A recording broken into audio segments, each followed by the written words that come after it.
The Committee on Science, Space, and Technology will come to order. Welcome to today's hearing titled Astrobiology, the Search for Biosignatures in Our Solar System and Beyond. I'll recognize myself for 5 minutes for an opening statement and then recognize the ranking member. The search for exoplanets and Earth-like planets is a relatively new but inspiring area of space exploration. Scientists are discovering solar systems in our own galaxy that we never knew existed. As we learn more about these new worlds, reasonable questions to ask are, what could we find on these planets? Do the atmospheres of these planets provide biosignatures that would indicate the presence of some form of rudimentary life? And what would be the implications of such a discovery? The discovery of even microbes on another planet would be the most newsworthy story in decades. It could affect the way we view our place in the universe, and it could create increased interest in the core disciplines of astrobiology, including chemistry, physics, geology, and biology. The United States has pioneered the field of astrobiology and continues to lead the world in this type of research. The publication of scientific findings illustrates the field's growth and growing popularity in the past 20 years. A sample of professional papers published in Science magazine between 1995 and 2013 shows significant growth in the field of astrobiology. For example, in 1995, fewer than 50 papers were published on astrobiology. By 2012, that number had increased to more than 500. In 1995, fewer than 500 scientific reports cited astrobiology, but by 2012, it was almost 12,000. Astrobiologists study the atmospheres of planets to determine whether or not some of these newly discovered planets possess possible signs of life, such as microbes or some form of vegetation. Scientists believe that such planets would produce certain gases in their atmospheres. For example, when examined from a distance, Earth's atmosphere contains large amounts of oxygen. When looked at through a large infrared telescope, the biosignature would be detectable from a distant point in space. Using the infrared camera on the Hubble Space Telescope, 2 teams of scientists from the University of Maryland, NASA's Goddard Space Flight Center, and the Space Science Telescope Institute announced just yesterday that they had found signatures of water in the atmospheres of 5 exoplanets. The planets are similar to what are called hot Jupiters, too large and gaseous to contain any form of known life. However, the techniques used in this case are also being used to examine the atmospheres of other planets. Future telescopes, including the James Webb Space Telescope, the Transiting Exoplanet Survey Satellite, and the Wide Field Infrared Survey Telescope, will help us discover more about the atmospheres of exoplanets and whether or not microbes or other forms of life could exist there.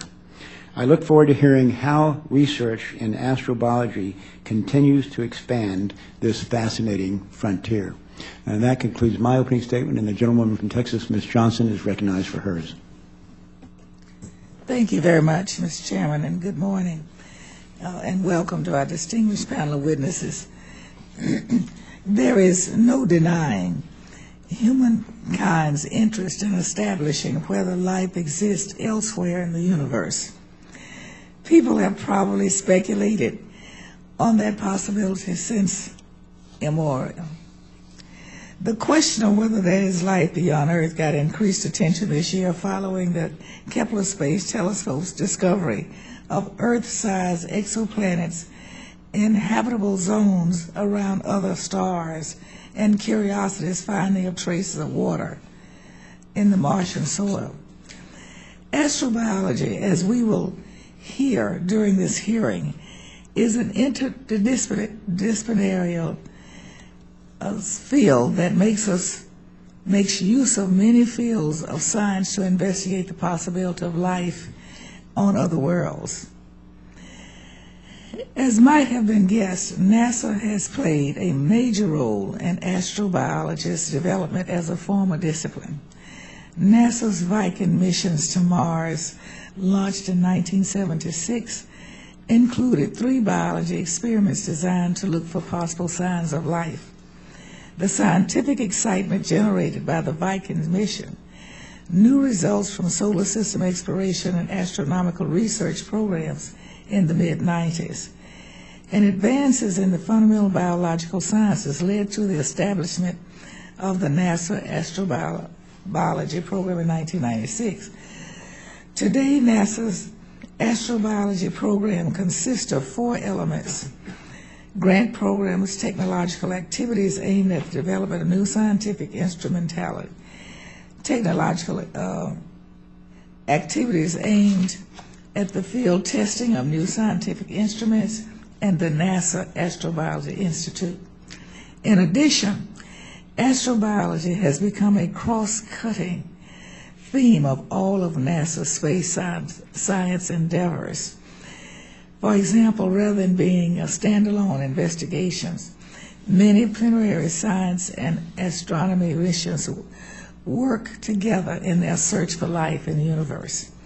Mr. Chairman, I would be remiss were I not to make note in continuing to provide adequate funding to NASA science programs is of critical importance if we are to continue to make progress in astrobiology as well as other important scientific fields. I hope that Congress recognizes the vital contributions of ongoing and future NASA space science missions in answering whether there is life in the universe.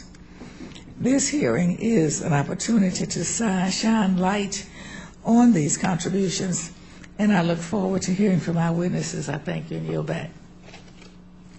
Thank you, Ms. Johnson. I'll now introduce our witnesses. Our first witness is Dr. Mary A. Wojtek.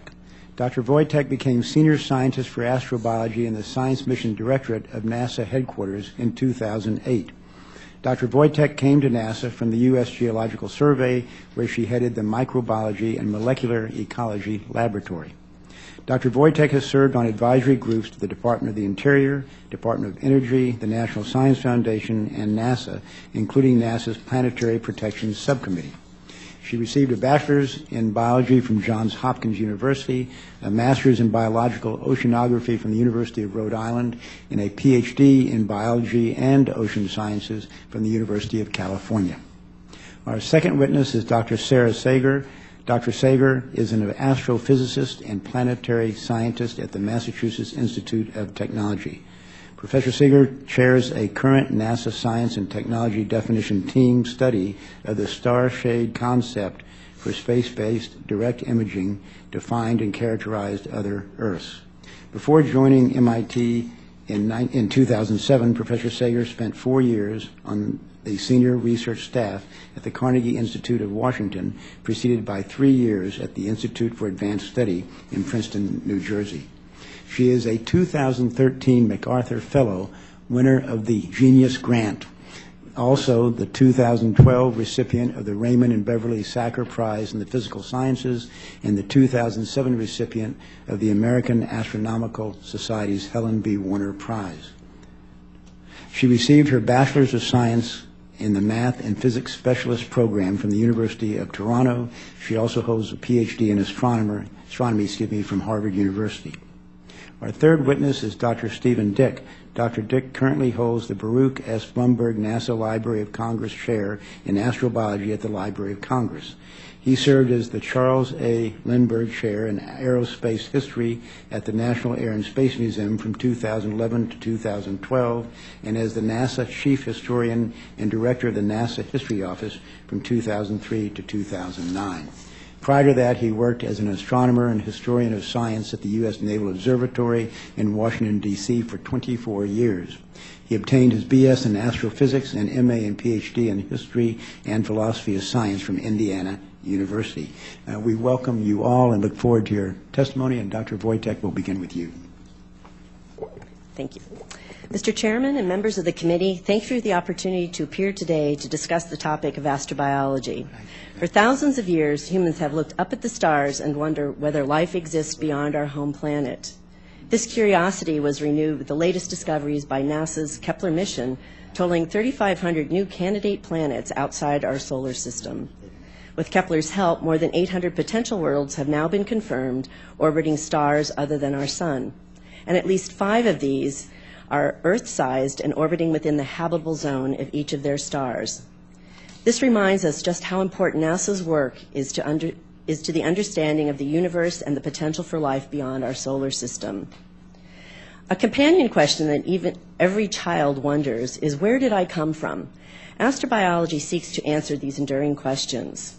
What is astrobiology? Astrobiology is the study of the origin, evolution, distribution, and future of life in the universe. It addresses three basic questions that have been asked in various ways for generations. How does life begin and evolve? How does life exist elsewhere in our universe? And what is the future of life here on Earth and beyond? In striving to answer these questions, experts in astronomy, astrophysics, earth and planetary sciences, biology, chemistry, and many other relevant disciplines participate in astrobiology research to achieve a comprehensive understanding of biological, planetary, and cosmic phenomena and the relationships among them. This multidisciplinary field encompasses the search for habitable environments in our solar system, as well as habitable planets outside of our solar system.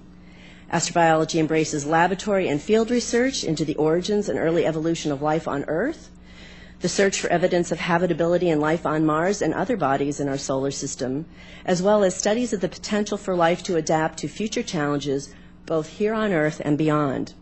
It is a cross-cutting theme in all of NASA's space science endeavors. It knits together research in astrophysics, earth science, heliophysics, as well as planetary sciences.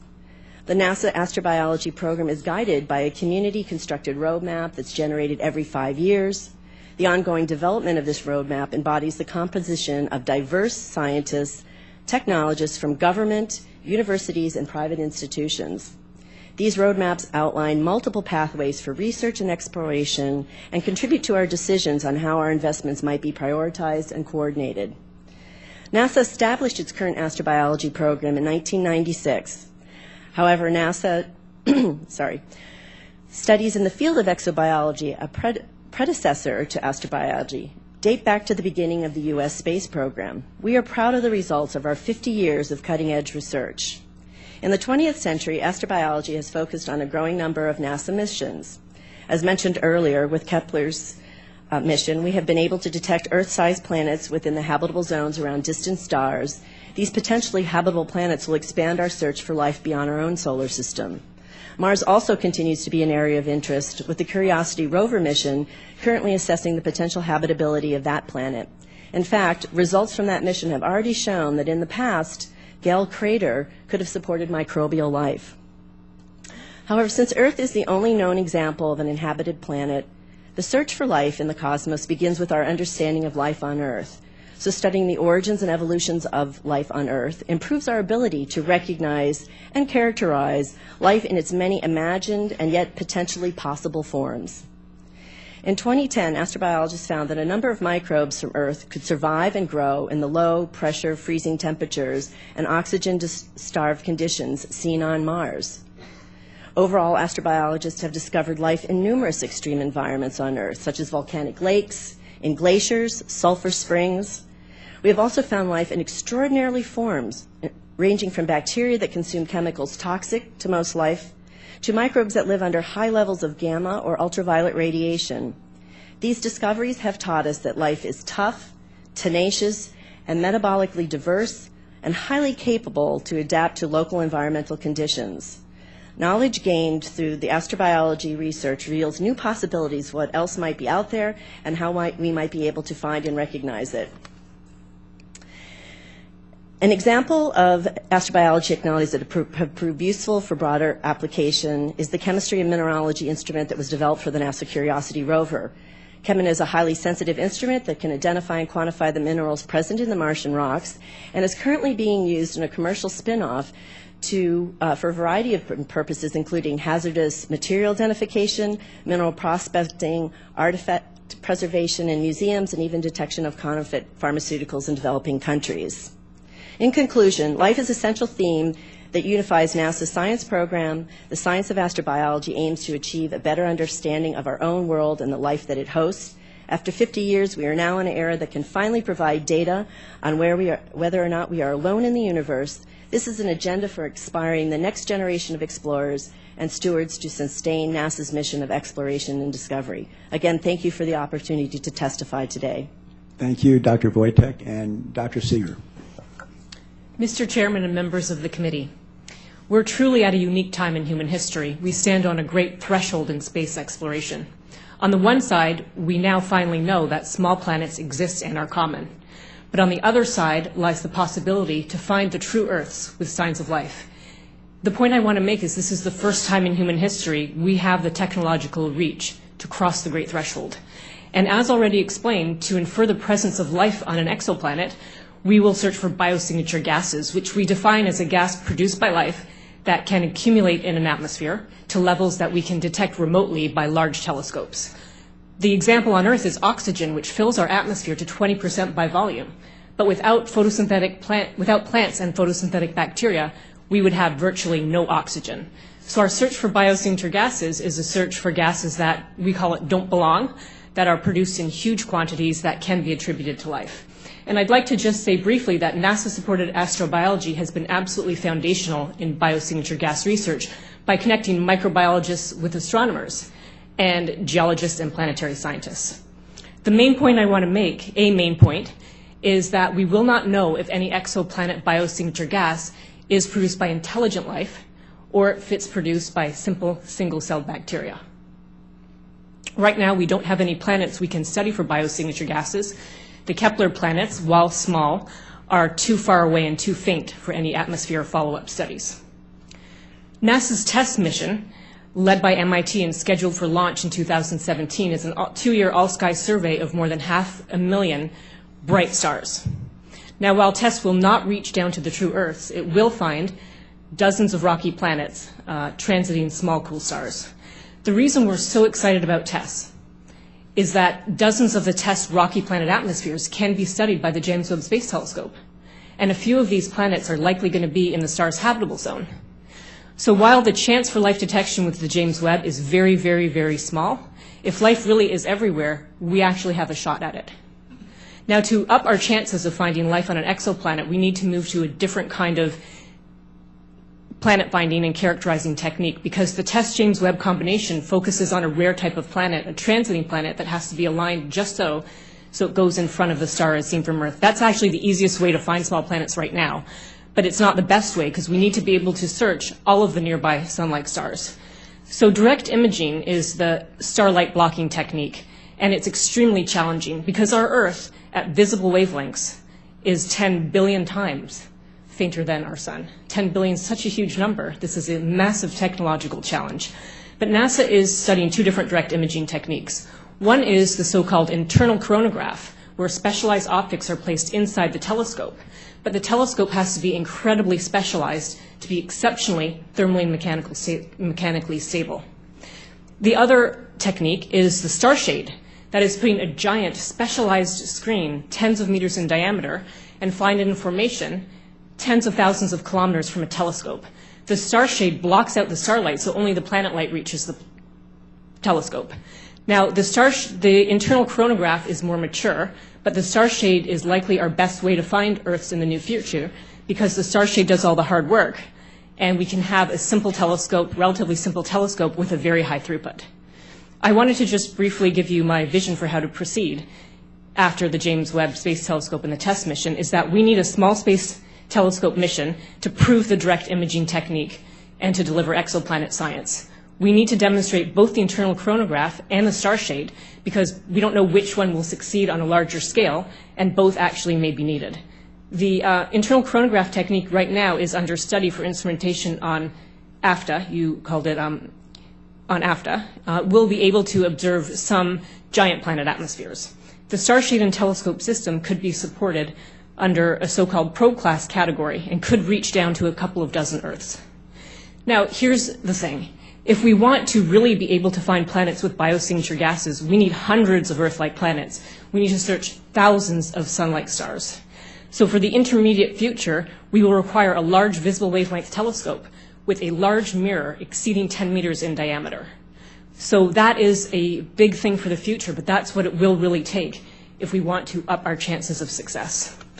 So I just wanted to briefly say that the level of public interest in exoplanets has accelerated literally almost exponentially in the nearly 20 years I've been in this field. the number of people who approach me on a continual basis, from high school students to MIT students to other university students to literally people all around the world, to CEOs of small tech companies, to retirees. These people aren't just interested in exoplanets, they want to work on exoplanets. And so I'll just close by leaving you with the vision that this search for finding life beyond Earth, it's so revolutionary. It will really change the way that we see our place in the cosmos, such that we believe hundreds or 1,000 years from now, people will look back at us collectively as those people who first found the Earth-like worlds. And so it could be our greatest legacy. We just need to, it's within our power, based on our near-term decisions and investments, to actually make this happen. So, Mr. Chairman and Committee, this concludes my remarks. Thank you, Dr. Seeger and Dr. Dick. Chairman Smith and Ranking Member Johnson and members of the committee, thank you for the opportunity to testify today on the subject of the past and future of astrobiology. I do so not as a practitioner in the field, but as an historian of science who for 4 decades has documented the debate over life beyond Earth. In that role, I can say that this is a subject rich in history and promise, and one that fascinates the American public. During my time as NASA chief historian, everywhere I went, people wanted to know about life on other worlds, and they still do. Astrobiology raises fundamental questions and evokes a sense of awe and wonder as we realize perhaps there is something new under the sun and under the suns of other worlds. The key discoveries in astrobiology over the last decade have evoked that sense of awe and wonder. High on the list must be the discovery of planets beyond our solar system. Those so-called exoplanets are the very first goal of the NASA astrobiology roadmap. Ground-based telescopes, as well as the Hubble and Spitzer telescopes, have all contributed to these discoveries, and NASA's Kepler spacecraft has opened the floodgates. By the end of 2013, almost 1,000 planets have been confirmed. Thousands more are awaiting confirmation. Smaller and smaller planets are being detected, including super-Earths and Earth-sized planets. A second highlight is the continued search for life in our solar system, goal 2 of the roadmap. A fleet of spacecraft over the last decade has demonstrated that Mars had enough liquid water in the past to be habitable for life. Spacecraft have probed the icy moons of the outer solar system, including the Jovian moon Europa and the Saturnian moon Enceladus. The still ongoing Cassini-Huygens mission has found on the Saturnian moon Titan an atmosphere believed to be rich in prebiotic organic compounds and lakes of methane on the surface of that satellite. And just a few months ago, Cassini captured an image of Earth, a pale blue dot against the darkness of space. Another of the highlights of the last decade has been to demonstrate further the tenacity of life in extreme environments, goal 5 of the astrobiology roadmap. Life has been found in hydrothermal vents deep below the ocean, kilometers below the ground, way above the boiling point of water, way below its freezing point. The point is that life is more tenacious than once thought, and so may arise on planets under conditions once thought unfavorable. Genomic analysis of these microorganisms continues to shed light on how they function. Among the critical issues in the search for life in our solar system during the next decade will be continued research program on past and present life on Mars, employing spacecraft such as MAVEN, which was just launched 2 weeks ago, as well as continued field and laboratory research on the origins, limits, and future of life on Earth and other planets. Beyond the solar system, the challenge now is to classify and characterize the newly discovered planets, as well as to search for even smaller ones. Over the next decade, spacecraft such as TESS will search for rocky planets and stars, and the James Webb Space Telescope will further characterize those planets and their potential for life by searching for biosignatures in their atmospheres. This is goal 7 of the roadmap. I'd like to say also, in my view, renewing the search for radio and other artificial biosignatures as part of the search for extraterrestrial intelligence, SETI, would enhance NASA's astrobiology program and repair the artificial programmatic divorce that now exists between the search for microbial and intelligent life. No biosignature would be more important than a radio signal from another civilization on one of those newly discovered planets, perhaps, especially if they have something to say.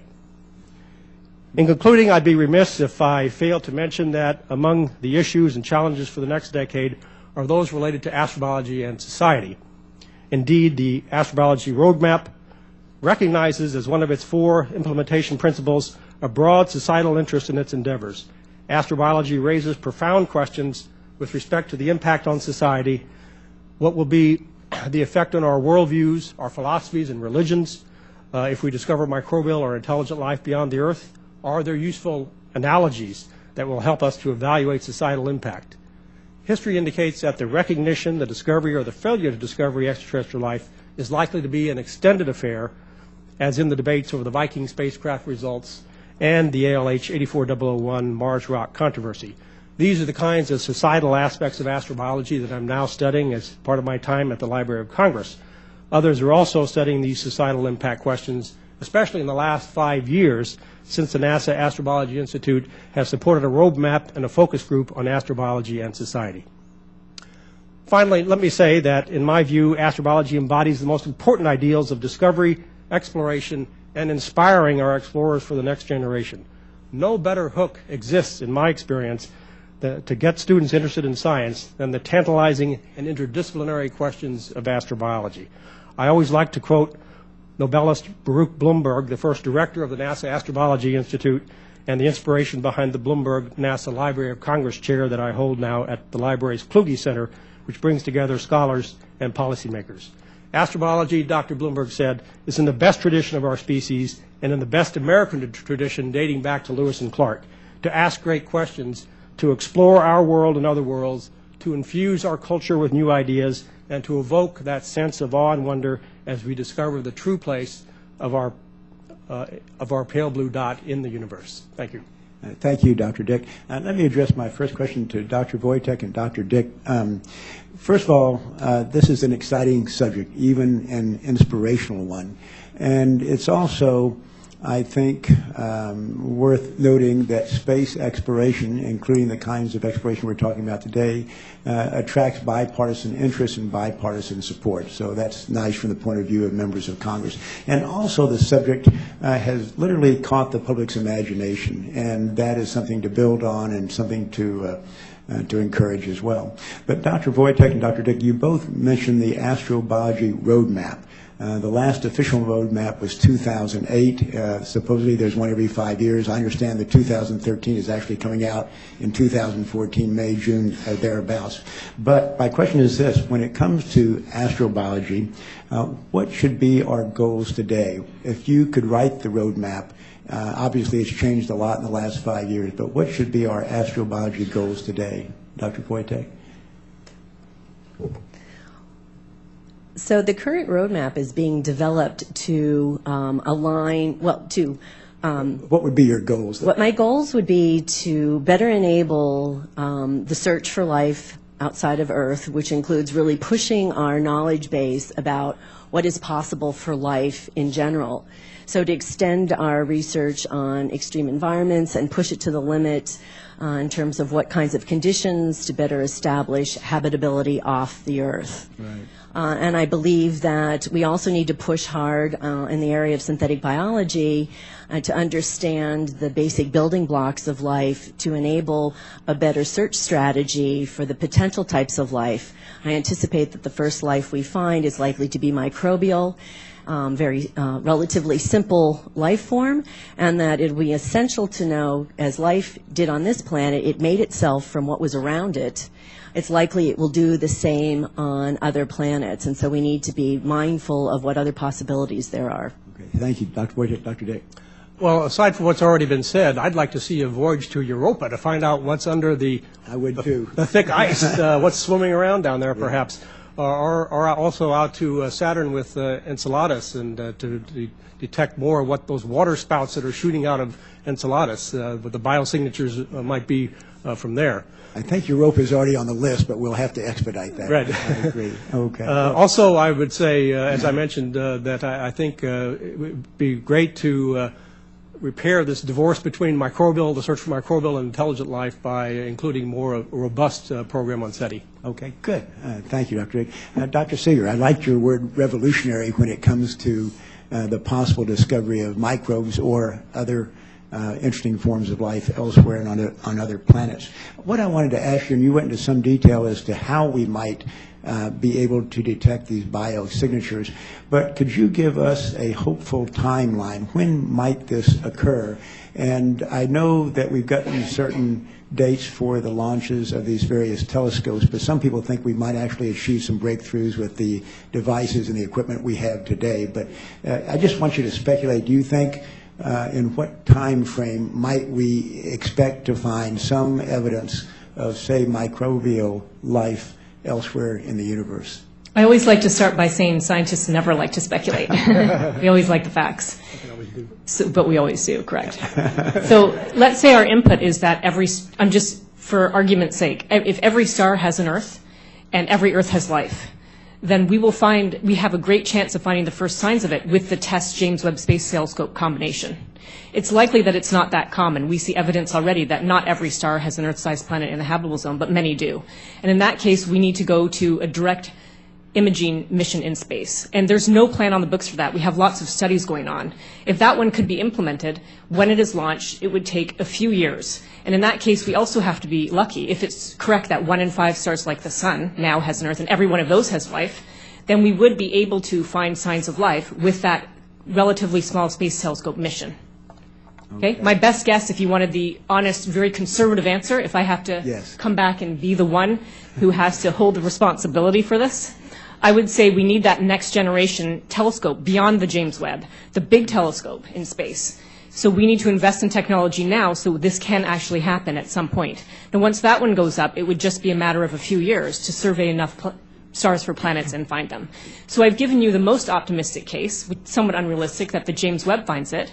The least optimistic case, we need to find out how to put a large mirror in space to search enough to have enough chance. Okay. Most optimistic then, next 5 to 10 years?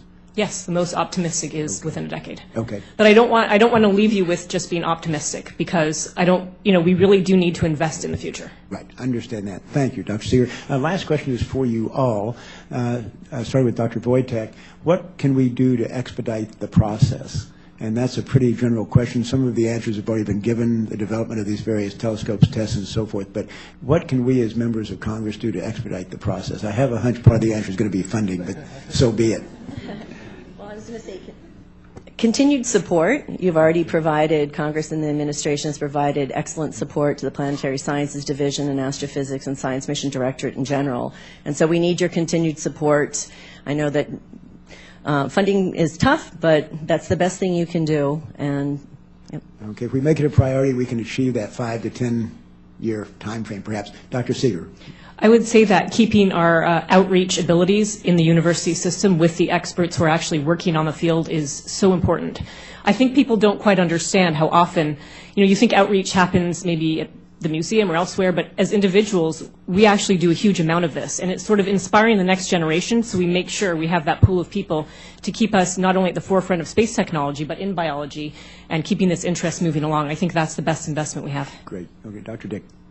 Aside from funding, I think just the idea that we know that Congress is behind the program, including, for example, the SETI program.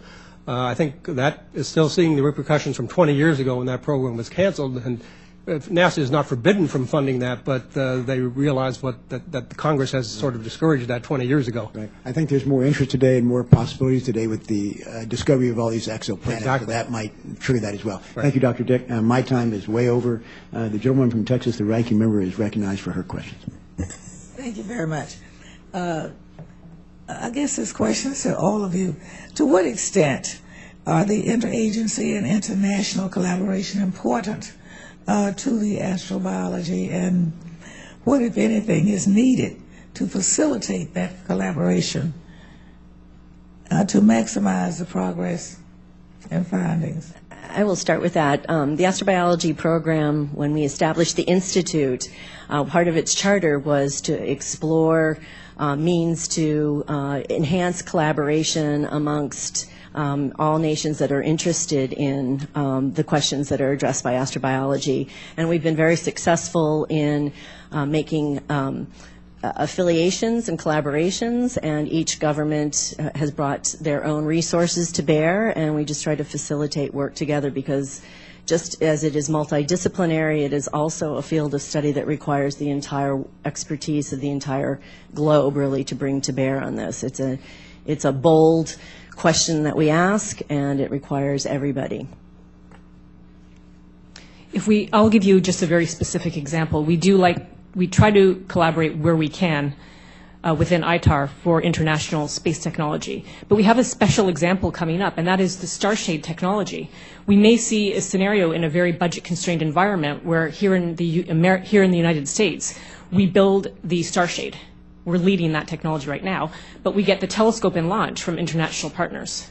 So that's a way that we could actually accomplish this in the near term. So in general, it's often challenging to work with other countries for a variety of reasons. But in this case, we may want to figure out how to do that. Yes, the NASA History Office has just come out with a new book on international cooperation with NASA over the last 50 years. And it's really an important book, I think, because it shows what can be done if we do cooperate. I would have to agree with Sarah that it's become more and more difficult to cooperate, especially because of ITAR, the ITAR regulations. And I've been told that by people involved that the Cassini program, for example, today probably could not be done because of the ITAR regulations, which were not in effect during the time that Cassini was built. Thank you very much. I yield back. Thank you, Ms. Johnson. The Chairman Emeritus of the committee, the gentleman from Texas, Mr. Hall, is recognized. Mr. Chairman, thank you. And I'll tell you, as I look at this aggregation of witnesses, you've really done a good job. I don't believe I've ever seen so much intelligence at one table and so much interest that we have, but I would warn you that when I was at SMU, you were the very type people that I didn't like. You ruined the curve for us ordinary people, but I always respected you. And Chairman, thank you. This is really interesting, and it takes me back about 15 years ago when we had a hearing on asteroids and found out during the hearing that an asteroid had come in 15 minutes of us sometime during the 80s, and we didn't know how many jillion miles that was, but it sounded kind of threatening to me. But you have such an interesting study, and you seem to be so interested in it, and I appreciate that. I guess my first question is, how would you characterize the importance of astrology in the general area of STEM education that we've gone through and created and worked on and nurtured here? And how would you motivate students? How are you going to get them as close to what the other witness had asked? It really should be easy, I guess, to answer to us, but how do you motivate students to pursue a career in astrobiology research? I guess, Dr. Wojtek, you might give me a quick answer to that. I think that the topic of astrobiology is so exciting and encompasses so many different aspects of science, technology, and inquiry that we almost have to do nothing but present the topic for people to be engaged and excited and kids to I believe it's one of the most exciting areas of research for children, and my own experience has been it requires almost no encouragement. It's an inspiration. Well, I think you have the same problem that we've had, this Congress has had of the last probably 3 or 4 presidents asking them for more money for the thrust in space, you know, and if we'd had just X number of millions or billions, well, we might not be begging Russia for a ride there and back up to the space station. But you must wake up every morning wanting to go to your work. It is as exciting as it is and as exciting as you feel. Professor Sager, let me ask you this. You stated in your testimony that, quote, as a nation we must continue to be bold in our space endeavors so as not to only inspire the next generation but also to keep a skilled workforce at the forefront of technology. Do you feel that we're being bold enough or too bold in meeting those goals, or can we be too old in meeting such an important goal? Well, since you said it first, I'll say we can never be too bold. As we all know, China's headed to the moon right now as we speak. And we see China as, you know, in the academic world, they're great at copying everything, but we haven't seen them really innovate. But you never know what the future holds. I will say that most of my students now, and I do work with a lot of engineering students, they do not go on in astrobiology or exoplanets, nor do we want everyone to do that. Many of them go out to work in civilian space science or civilian industry or even for defense. So recruiting all these people through their interests, they want to work on really hard problems that have some impact. And you wouldn't know how many of these people they come to work on these problems because they loved Mars as a child, or, you know, they like the idea of searching for for life beyond Earth. So I don't think we can be too bold. And it's not only inspiring for the public, but it draws in the people, those very people that, make the curve higher. You want them to come and to work on our hardest problems for either science or for defense-related technology. I just don't know how I'm going to tell my barber or folks in my hometown about your testimony here. But you must really enjoy getting up every morning and going to work. And I thank you for what I call a revolutionary study and presentation here. Mr. Chairman, I yield back. Thank you, Mr. Hall. The gentlewoman from Oregon, Ms. Bonamici, is recognized.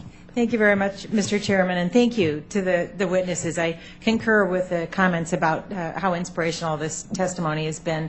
One of the issues that I've discussed since I joined this committee early last year was how we can do a better job educating the public about the benefits of space exploration and research. And I know you've touched on this somewhat, but I have to say that particularly now in a challenging budget time, when all of these things we're talking about have a price tag, how do we do a better job? How do all of us do a better job with that education? And Dr. Wojtek, I was pleased to read in your testimony about how astrobiology research has benefited everyday lives, and you talked about the technology used in the Deepwater Horizon accident. Also, there was a mention in the testimony about the Mars Curiosity rover and instrument analyzing art that can help with causes of deterioration of artwork. What are some of the ways that we can go out and convince a skeptical public that we should continue these investments? Please, go ahead. And I'd like to hear from all of you briefly and allow time for one more question. Thank you. Just very briefly, I often discuss our advances and our approach to astrobiology and our big questions as the search for a cure for cancer. It's a big, extremely important question. It's research that has to be done. And even though we've made tremendous progress, we haven't yet cured cancer, and we haven't yet found the origin for life on this planet or life elsewhere. But I think in the process, we have learned even more about ourselves that have led to other improvements in biotechnology and biomedicine. And the same is true for astrobiology because of the types of questions that we ask. And so in addition to the examples that you gave, we also have people working in synthetic biology that have come up with new rapid technology for rapid detection of HIV and hepatitis viruses. So there's a lot of advances in biotechnology. Our discoveries have revolutionized and made it possible for people to sequence the human genome. So there have been a lot of big payoffs as we move towards answering these very big questions. Thank you so much. Dr. Sager and Dr. Dick, briefly. I'll be brief. I think we need to keep hitting home the message that pure science leads to so many things, like the laser, like the human genome, and we need to make that as clear as possible to as many people as possible. Thank you. Dr. Dick? Yes, I've actually edited a volume called Societal Impact of Spaceflight, which I recommend to you, and another one will be coming out soon. There's a lot of talk often about spin-offs, but it's not just the spin-offs that you've heard here and other places. It's also the satellite, the navigational satellites, reconnaissance satellites, weather satellites, communication satellites. All of those, of course, would not have happened without the ability to go into space.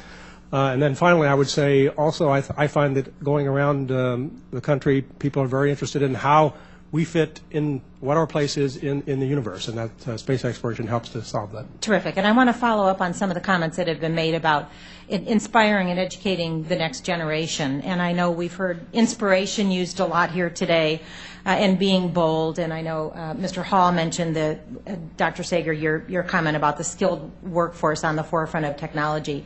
How do we continue to engage young people, especially at a young age? And I think if you looked at the panel today, most people would think that two-thirds of scientists are women, which is, of course, not the case. So how do we continue to get young people involved? Can you recommend any changes to, I'm also on the education committee, any changes to STEM education, efforts to maximize students' interest? We're talking about things like incorporating arts and design, more hands-on learning. Do you have suggestions about how we can engage more students in STEM education? Dr. Sager, I'd like to start with you. This is such a huge topic, it would be impossible for me to articulate all my thoughts, in the time that we have. So I may just say I'd be happy to talk to you about it at another point. It's a big, big, big thing, and we really need to do something new and different. Thank you. I'll just say that all children are born curious about the world, and somehow that ends up getting squashed out of them. And so we really have a problem. Thank you. I will definitely follow up. Dr. Wojtek. I just want to say one thing, and I think Sarah would agree with me, is that it's extremely important to start as young as possible. If you wait to bring science and technology to students that are in high school or college or even junior high, you've already missed incredible opportunities to develop their interest or curiosity and set them on the path in those sorts of careers. Yeah, I will just add one more thing. Children, we all know we're all one at some point. They love dinosaurs. Often children love space and planets, and we just need to keep that alive and do a better job at it. Thank you. Dr. Dick. A very specific recommendation would be more curriculum development. There are a few curricula on life in the universe which, it pulls in everything. One of the great things about astrobiology, astronomy, biology, chemistry, you can talk about almost anything, and the development of specific curriculum that could be used in the schools, I think, would be a very good way to start. Thank you so much. I see my time has expired. I yield back. Thank you, Mr. Chairman. Thank you, Ms. Bonamici. The gentleman from Mississippi, the chairman of the Space Subcommittee, Mr. Palazzo, is recognized. Thank you, Mr. Chairman, and I appreciate our witnesses and their testimony today. This is a very exciting subject, and I agree with everything that y'all presented to this panel so far. Dr. Seeger, I love your comments about we cannot be bold enough, and you're talking about investment. And we need to do a better job of investing in astrobiology. So could you expand on those two? Where would you invest? And if you had a limited amount of resources and you had to take from one area to put into another area, feel free to comment on that. But also, and I may open this up to everybody, is that when you have an agency that is so risk adverse and you throw the words bold out there and being different, how do you reconcile those two? Well, that is such a great question. I would like to have an opportunity to later on perhaps provide a written response, but I can try to answer it briefly right now. Okay, so in terms of being bold in space, there's a new huge thing happening, and that is, we call it CubeSats. They're tiny spacecraft that now people all around the world are building and launching. Students can do this. So, risk can change now because we can launch small things cheaply, be very risky with something that's not that costly. And in that way, you can kind of educate the university level people, even down to some special high schools, in a very colloquial way. That's when we have other ways we can do high risk and generate that. The other question, I think, was about moving money around. That one I can't answer. I think can or don't want to. Like I said, I'd have to give it some more thought. But one thing I do want to say is what makes our nation unique is, just our ability to innovate. And that innovation is something that it's very hard to do because you can't always put your finger on what actually it is. You can't articulate it in a way that can actually be supported. But that's why we ended up, being able to get to the moon. That's why we end up being a leader in so many things. And so that's the thing I would try to, however possible, keep that alive, keep that really, really, really moving forward here in America. And if Dr. Wojtek, Dr. Dick would like that. Let me just bring up human space flight. When I was a kid, I was told that we would be on Mars with humans by 1984. Obviously, we didn't make it, but I do believe that we should have as a long-term goal to go to Mars, or at least as an initial step, the moons of Mars. The moons of Mars were discovered just a few blocks from the White House at the Naval Observatory, so there's a sort of a peculiar American interest in the moons of Mars, which are just a few thousand miles above the surface of Mars, and would be a great reconnaissance, sort of a natural satellite space station for looking at Mars. So I believe we should push towards Mars, maybe the moon first again, and then Mars. I'd actually like to take an opportunity. We focus mostly on missions and exploration. I think that the important thing of our research program, the Science Mission Directorate, is that we actually are able to take risks because the investments aren't on the order of millions and hundreds of millions and billions of dollars to do exploration. We can explore lots of these questions on Earth for, a tenth of that cost, and we are bold and we do take risks, and sometimes it pays off tremendously and sometimes we make mistakes, but we try because, again, this is a bold question. We are bold with our scientific portfolio and the research programs. I did think of one thing to add, and that is a sort of rise of we call it just the private commercial spaceflight world, like SpaceX. I think the risk now can be transferred to them in a way, still with some level of NASA support, when you're supporting them going to the space station and things like that. Real briefly, I'll try to get one more question out. And, we talk about, budgets up here on Capitol Hill. Our nation is definitely in a financial crisis, and we continue to fight amongst each other over shrinking discretionary budgets when the largest driver of our deficit and our debt is mandatory spending. So we have to come to terms with that. But when you got such great programs like this, and competition and national security doesn't actually seem to propel Congress or this administration to act in the best interest of the nation anymore, what would you think would trigger us to focus more on exploring Earth-like planets and getting more engaged in astrobiology? Well, one thing that would help is, making that very strong message that it's a legitimate science now. We're not like searching for aliens or looking for UFOs. We're using standard astronomy. We're using models that have been used for Earth's atmosphere and planetary atmospheres. I think making that message that it's really a legitimate field of research is one of the critical aspects. And just the very idea of exploration. I think astrobiology embodies the American ideal of exploration, and I think that really is the goal enough to inspire the young people and the citizens. The one thing that's sometimes very hard to see and communicate is it is really a long-term investment in our national security. And, we see it even in industry that civilian space science is like a way you can do stuff openly. And so that is, it's very hard to communicate very, very long-term investment, but that's essentially what you're doing here. I see my time's expired. Yield back. Thank you for your... Thank you, Mr. Palazzo. The gentleman from California, Dr. Barra, is recognized. Thank you, Chairman Smith. And I'll reiterate what everyone on the committee has already said. Fascinating subject. As someone who trained in biology and then went to medical school, I think, Dr. Sager, you touched on, we're all born with this natural curiosity, from the youngest of ages. Where did we come from? Where are we going? The origins of life, whether it's on the scientific realm, whether it's on, in our faith-based traditions and so forth. It's naturally innate to who we are as human beings. So we don't have to rediscover this. We don't, our children have this naturally. What we have to do is grow that curiosity. And in order for that to grow, we have to dream big, right? I mean, for those of us who grew up in the 60s and 70s with the space race, there was a dream. We didn't know how we were going to get to the moon. We didn't know what technologies it would take us, yet we dreamed about going there. And we've got to recapture that American spirit of dreaming big, of not knowing how we're going to make these discoveries, but truly committing ourselves to making these discoveries so that our children, so those next generations of scientists have this natural curiosity. And we can't be limited by saying, oh, we don't have the money here. Or yes, we've got financial limitations, but we've still got to learn how to dream first. And then we can work within those limitations to say, what's the best way to use those resources? So that wasn't a question. That was more of a comment. The question is, when we're looking at the origins of life, when we're looking at the future of worlds and how that affects our own planet, these are beyond country borders. These are beyond nationalities. These are beyond faith traditions.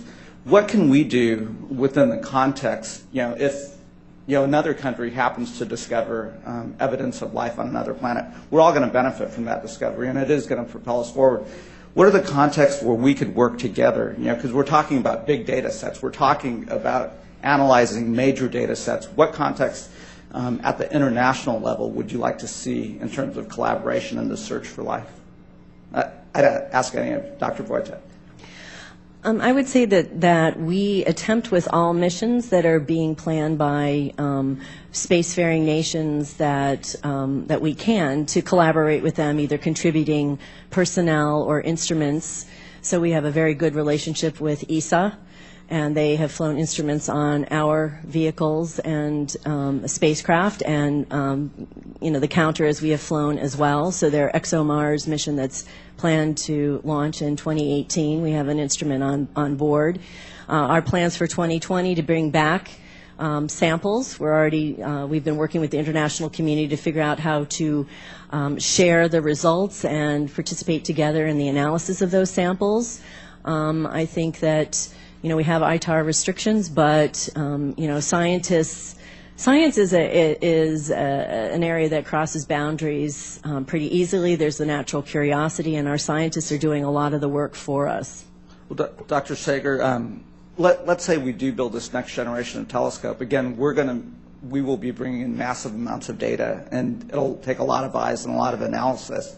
I know in other aspects, we've allowed those amateur astronomers and the public to go out there and look at this data. Again, that's a way of even getting high school students, elementary school students looking at this, imagining things.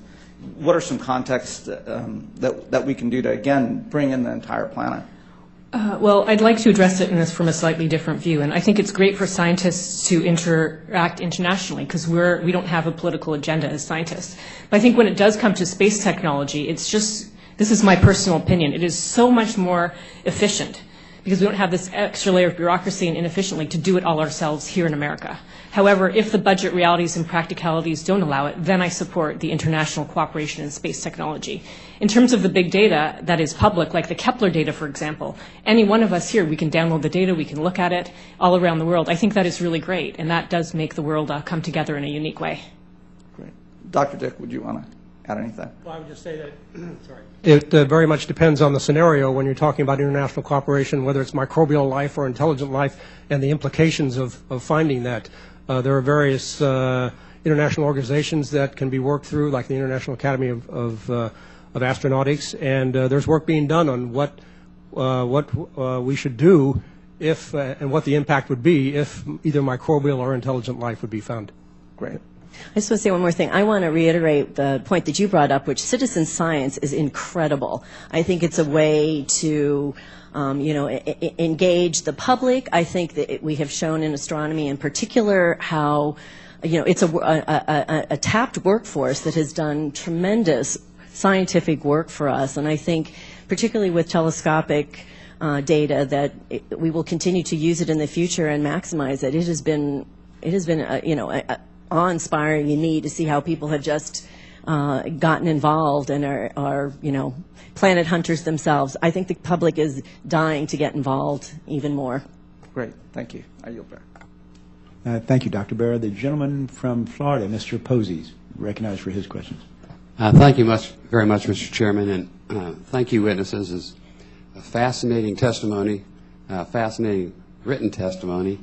I hated for it to end, actually. Wish you could have added some more pages to your testimony. It was fun to read, very enjoyable. I think, you've pretty much indicated that life on other planets is inevitable. It's just a matter of time and funding, and clearly that's it. If our species survives long enough, and I wonder, a question to the three of you, what you see as the greatest dangers to life on Earth? Well, we've had the recent experience of the fireball over Russia. I would have to say that the asteroid impacts are a danger. We have, there's a range of material coming in. We are like a pinball machine, and we're in outer space. The Earth is in outer space. And you have all this material coming in, and occasionally a larger one comes in, as over Russia. But it's entirely possible, as evidenced by some of the craters on the Earth, the ones that wiped out the dinosaurs, they happen over much longer periods. But I believe that's one of the motivations for human space flight is to get at least some of us off the Earth in case there's a catastrophic event such as that. Well, we do like to believe with, sort of the current we do like to think with our current resources of monitoring asteroids that we will find something big before it finds us. But that's certainly an important area to keep up. If I can give my personal opinion, I think overpopulation of our planet is going to be our biggest problem.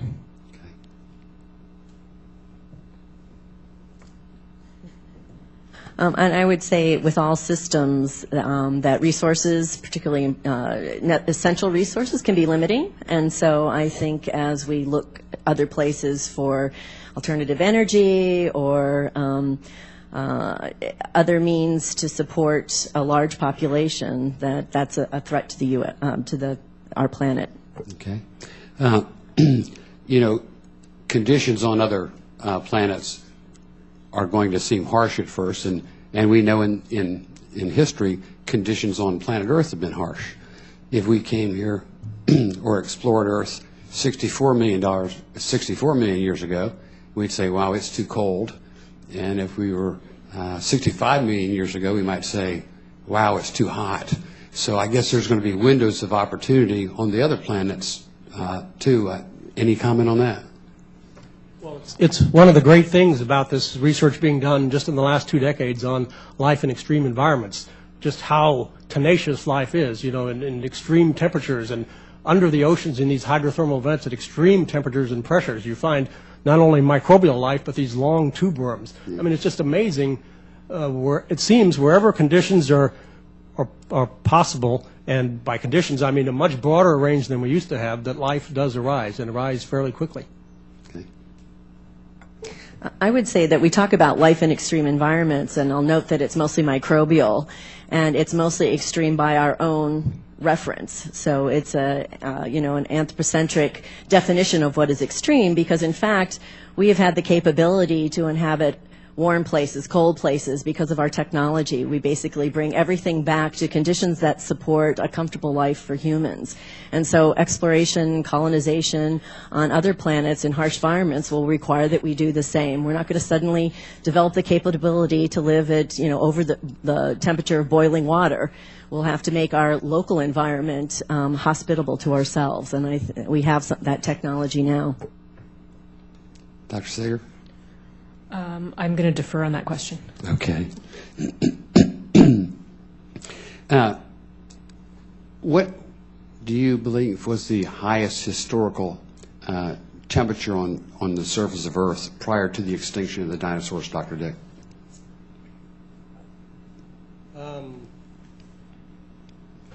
It's hard to say. That's not my area of expertise, but I can say that on Venus, for example, the temperature is now 900 degrees Fahrenheit, with a sulfuric acid rain and very harsh conditions.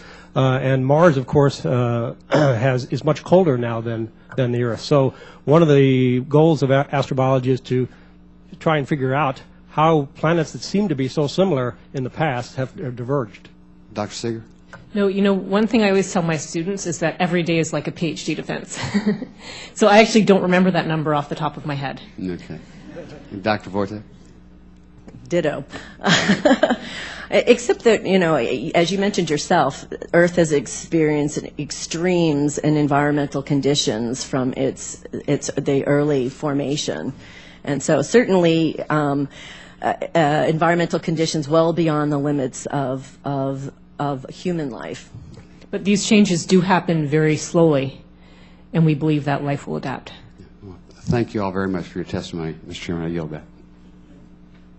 Thank you, Mr. Posey. The gentleman from Kentucky, Mr. Massey, is recognized. Thank you, Mr. Chairman. I find this topic fascinating. I have a question that may ask all of you, but I want to ask Dr. Sager first. If you were king for a day and could offer an X Prize for something in your field, what would it be?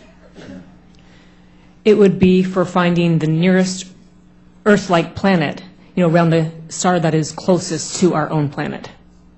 So I'll try to answer that one more time in a more clear way. Yeah.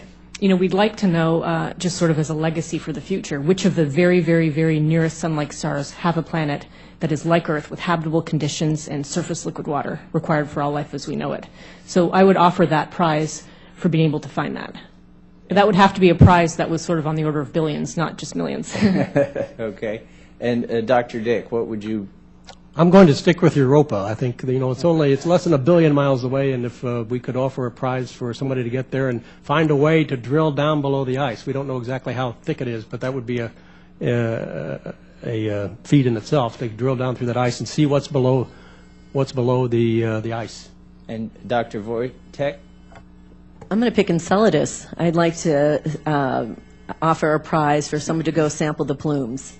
Okay, thank you. And so, Dr. Sager, you mentioned a star shade, and this captured my attention and imagination. So, is this something that would be deployed in space? Could you describe that? Yes, I didn't mention that. Pretty much, we do need to go to space to get above the blurring effects of Earth's atmosphere. Now, the star shade is something that's been in development for a number of years, supported by NASA. The concept actually was first written down in the 1980s by a French physical optics researcher. So do you want me to just elaborate on the star shade? Yeah, maybe 30 seconds. Okay, sure. So first of all, the star shade does have heritage from large radio deployables in space, okay? Those are like 20-meter structures that unfold into a parabolic shape. The star shade is a flat shape, It's not a circle or a square because that has light will go around the edges and just cause problems. It has to be very specially shaped. It ends up looking like a flower. Okay, now demonstrations have been made in the lab of how you would fold up the petals, how they would unfurl, and the petals have to be made very, very precisely, because remember, we have to block out the starlight to basically better than a part in 10 billion. Now, the star shade, it would essentially just be like, looking at a single light and blocking it with your hand. And the star shade would have to fly far away from a telescope. But you could actually use any type of telescope. Now, this just can't go in any orbit because formation flying is tricky. And so you really want to get away from Earth, either in an Earth trailing or Earth leading orbit or at what we call L2. So the star shade is, it's been under development and it's still going. And so you have to pick a light to block, right? So you would Correct. have to place some bets on a star. Well, so we're now in this committee that I'm chairing, that's Science and Technology Definition Team. We're spending a lot of time on that exact question. And so the question really is, which stars are you going to go to? Because you move the star shade around the sky, or around in space, or the telescope can be moving around. There's sort of a scenario where you send up 2 or 3 star shades. So you always have something going on. There's a scenario where as the star shade is making its way to another, to line up with another star, your telescope is going to be like a very new version of Hubble and doing general astrophysics. So yes, that's a problem, but it's not a limiting problem. And you would be leveraging the Hubble that exists. Well, we wouldn't use the Hubble in this case only because Hubble is in low Earth orbit, and Earth's reflected light is a problem, as is Earth's gravity for formation flying. But we could essentially use even, I don't want to use the word, like any old space telescope because it's still a problem, but the telescope doesn't have to really be special in any way. It just has to be in the right orbit. And is there some sort of, I know it's in itself, the concept is bang for the buck, but is there within that a bang for the buck version of it that you could do that would prove its concept or give some quick results for? I mean, this is something we've definitely thought a lot about, and because of the scaling issues, like showing it, it's difficult to do anything in space except the real thing, because to demonstrate on the scales required and to get that 1 in 10 billion, really the real thing. However, there are many things that we can do just on the ground and that are ongoing and need to continue. Like, we call it subscale, smaller versions demonstrations in the lab. There's, testing in the outdoors. You have to go many kilometers separated. So there's things we can do. But the problem of finding Earth is so hard, there is really no easy or cheap way to actually do it. Thank you. And Dr. Dick, in my last few seconds, I'd like to touch something that you mentioned in your opening testimony is reconnecting that gap between SETI and astrobiology, or it looks like astrobiology has kind of subsumed that space. What is the state of SETI right now? Well, Objective 7.2 of the Astrobiology Roadmap does mention biosignatures of technology, which technically is SETI, but I think the problem is that NASA does not really support that with funding based on the termination of the SETI program by Congress 20 years ago. So if Congress would wish to get SETI going again with even a little bit of funding, that would be an important addition, I think, to astrobiology, because right now it's really an artificial separation. We're looking for microbes, but after that, we're not looking for the intelligence with the NASA program. Great. Thank you very much. Yield back. Okay. Thank you, Mr. Massey. The gentleman from Texas, Mr. Vesey, is recognized for his question.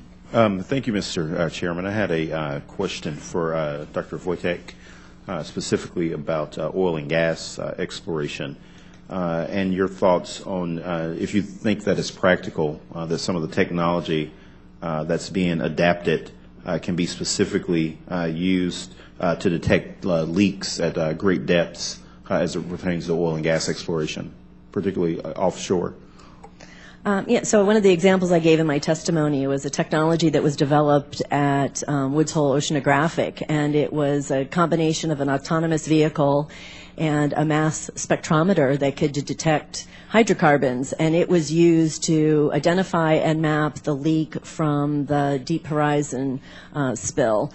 And I think that was its original design for the astrobiology program was to try to search for the source of biogenic gases and chemicals.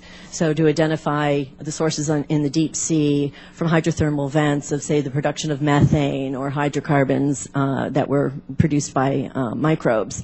And so I think that was a great example of that technology being adapted to a very important environmental problem.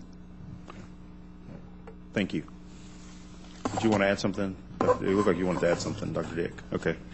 I did have a question for you, Dr. Dick, specifically about the emergence of astrobiology and how you thought that NASA's early initiatives, such as the Viking landers on Mars, affect the evolution of research at NASA related to the search for life in the universe. Well, the Viking experiments had a great impact, I think. The biology experiments were 3 biology experiments. One of them, one of the principal investigators to this day believes he found biology on Mars, but the gas chromatograph mass spectrometer found no organic molecules on Mars, which means if you don't have organic molecules, you can't have life. So that sort of put a damper on the Mars program for a while. I think it was something like 15 years at least before we went back to Mars with another spacecraft. So those kinds of things really can have an impact. But now, with the rovers that we have there now, including Curiosity, they're looking for those organic molecules. They haven't found any complex organic molecules, maybe some very simple ones.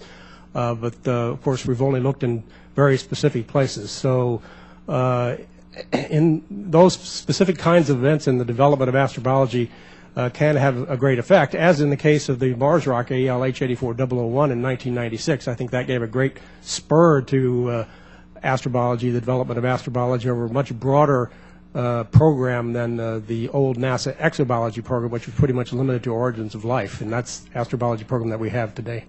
Well, and speaking of that, like, how does that history sort of inform planning for the next decade of astrobiology research?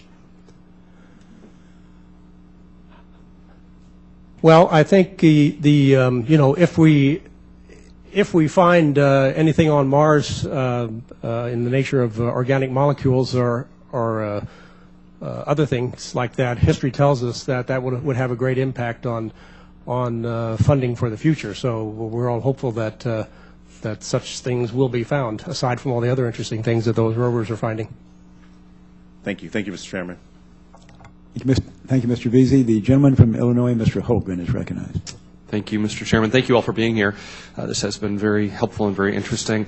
I also have the privilege of serving as one of the co-chairmen, along with my colleague, Mr. Lipinski, who is unable to be here today, but of the STEM caucus. And all of us, every member of Congress that I speak with, is passionate about how do we get young people interested in science and technology and space and engineering and mathematics. And clearly this field is that you all are talking about is, I think, a great avenue to get young people interested. One question I'd have for you of getting into that is when, looking back in your own history, when was the first time you really were interested in this and kind of made the decision, this is what I want to do personally?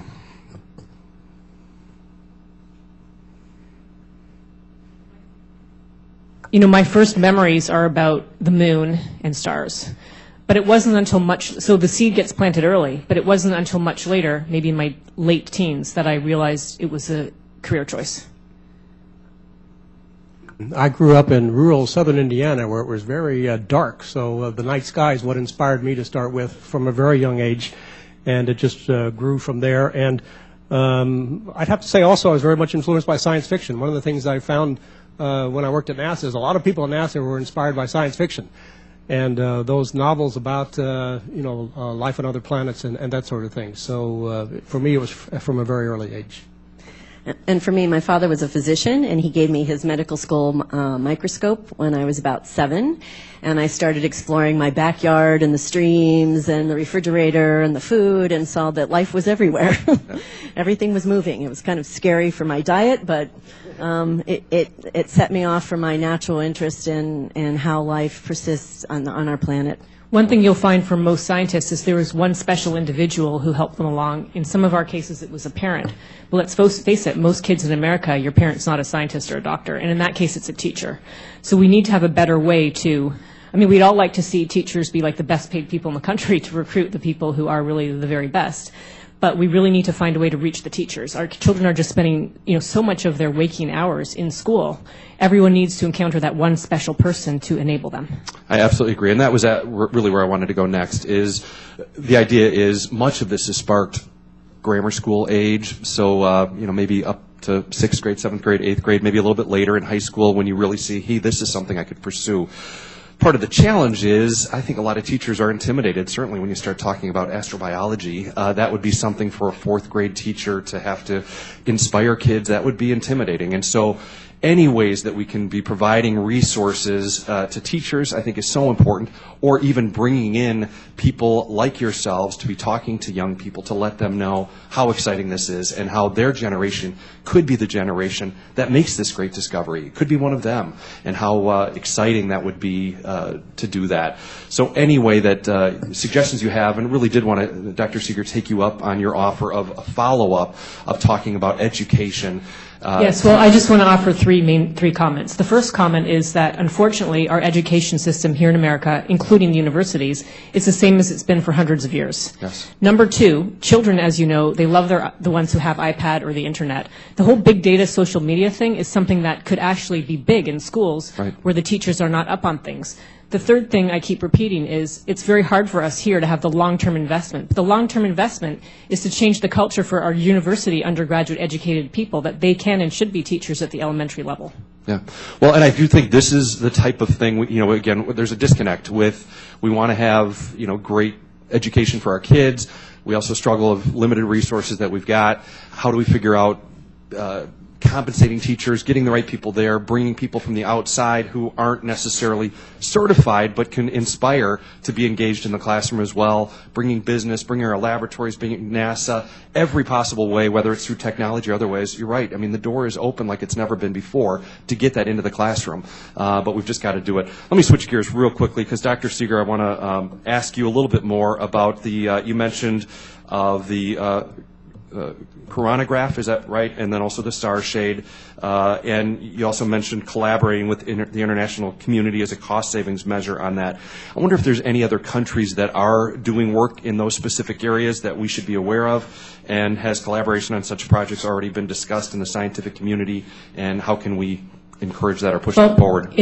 I would say that it's ESA, Europe.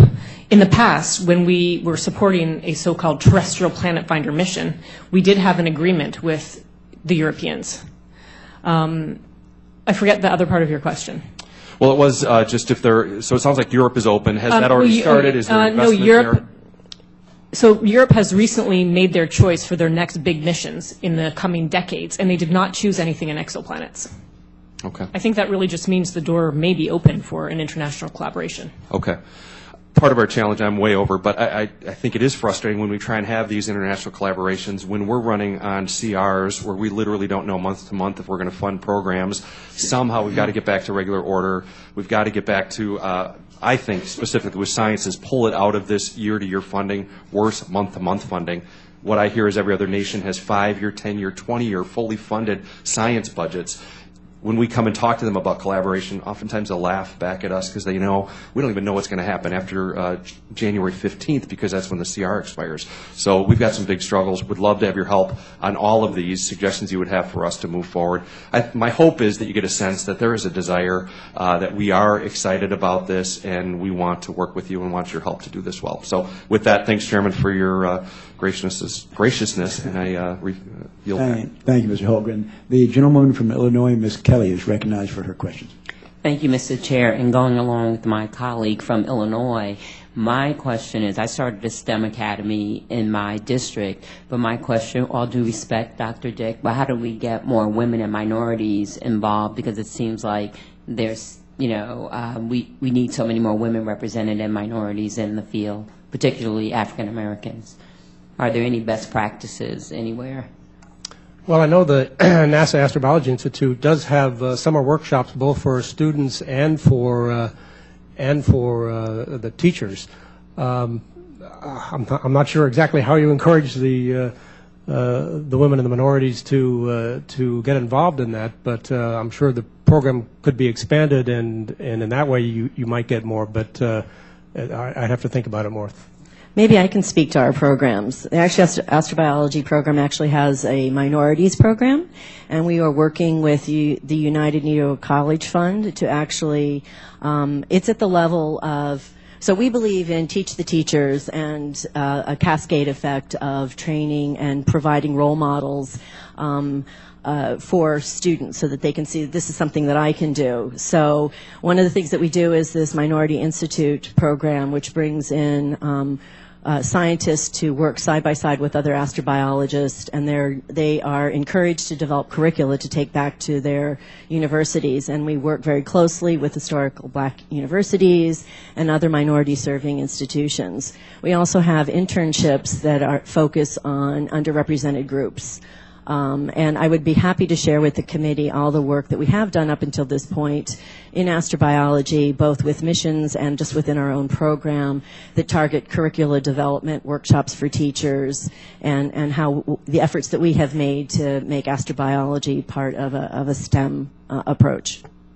I'll just be brief and say we just need role models. You need children to be able to see people in their own community and schools that plants deeply in their mind, oh, I could be like that. I think that's a big thing. And then we need to change the culture at the higher institutions so that it's okay to be different initially. And then we need critical mass so there is no difference. I definitely agree with that. We work with 5th, 6th, 7th, 8th graders, and they don't even realize what the possibilities are until we expose them to the possibilities. And they're so thrilled with what we're doing. But as I said, we have to move it from school to school. We can't just keep coming back to the same students. But thank you so much. And thank you, Ms. Kelly. Thank you, Ms. Kelly. The gentleman from Texas, Mr. Weber. Oh, well, all right. Mr. Chairman, I'd like to ask one question on behalf of the whole Republicans and Democrats. Of course. Do you think there's life out there? And are they studying us, and what do they think about New York City? Well, let me just say that in our own Milky Way galaxy, there are 100 billion stars. And we now believe in our universe we have more than 100 billion galaxies. So if you just do the math, the chance that there's a planet like Earth out there with life on that is very high.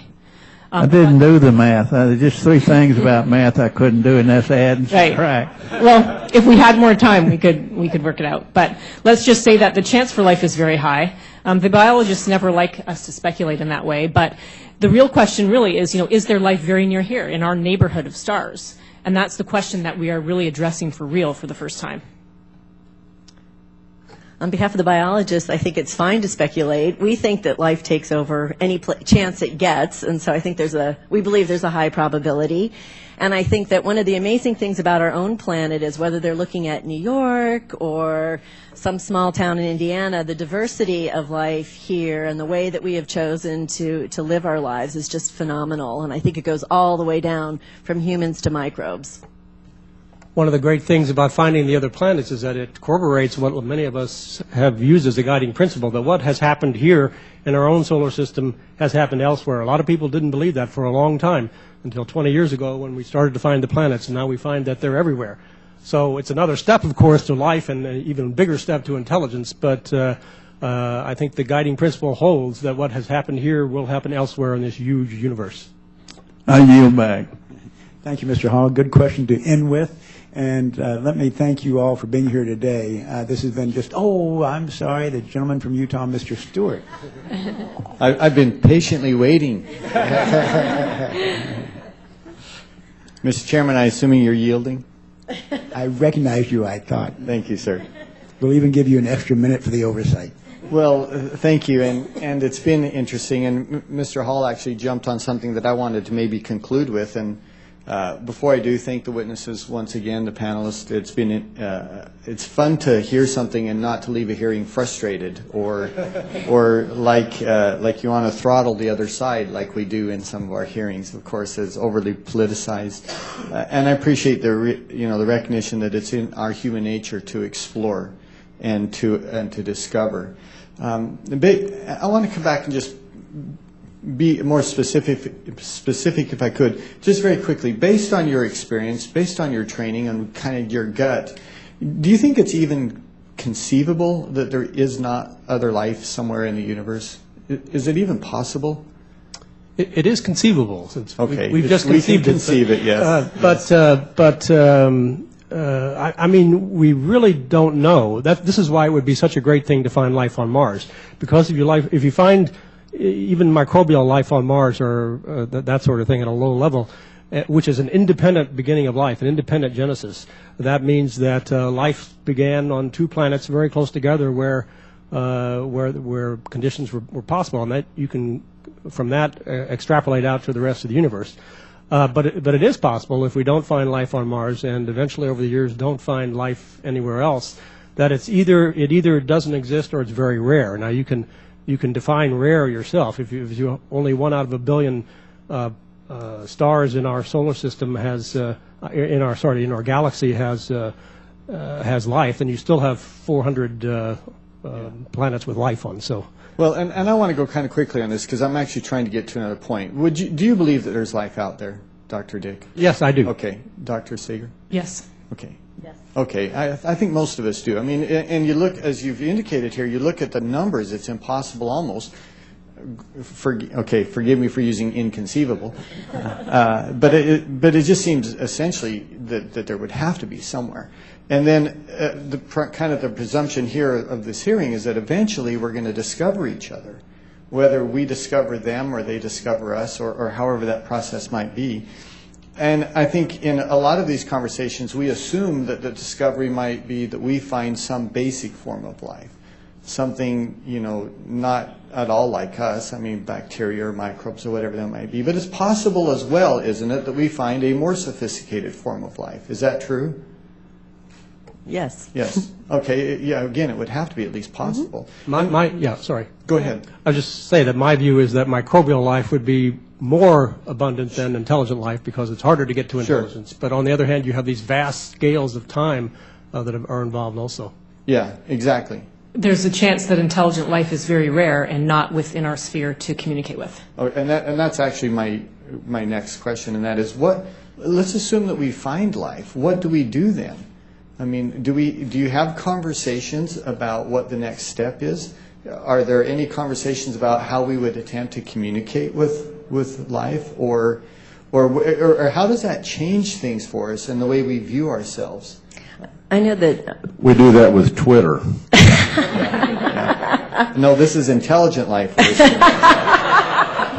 great. We certainly discuss what would be the implications for society, what are the philosophical ramifications, the religious ramifications, and we have funded studies through the Dialogue in Science and Ethics and Religion through the AAAS. And so we think about those aspects. I think that, and I'll say that, and I don't know about if we've thought about how to communicate or invite them home for dinner or what, but so that really isn't either of it's not within your realms of considering what we do after we discover. Is that true? Or do you consider that? Well, I don't know if it's the best place for us to talk about it, because this is one of the things that is sort of in its infancy and maybe even a bit marginal, but people do talk about it. Maybe you send up even bigger space telescope, 50 1-meter telescopes in space to get pictures in detail of the planet.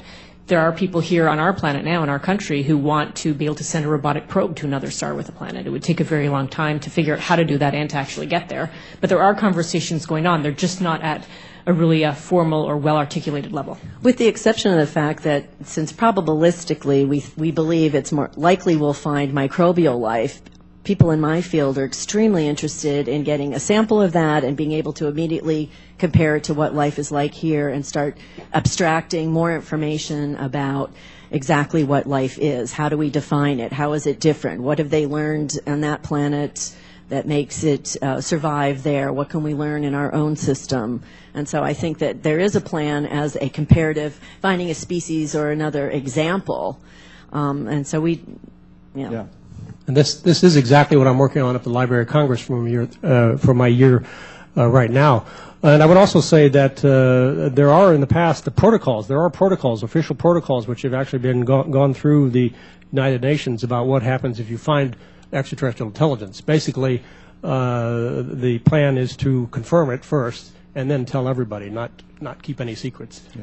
Okay. Well, and that would be interesting, wouldn't it, if some people knew and others didn't? Right. Well, and it's as interesting as it is to talk about the discovery. I think the more fun conversation is what happens after that and what we do with that information. So, thank you, and Mr. Chairman, thank you for allowing me the opportunity.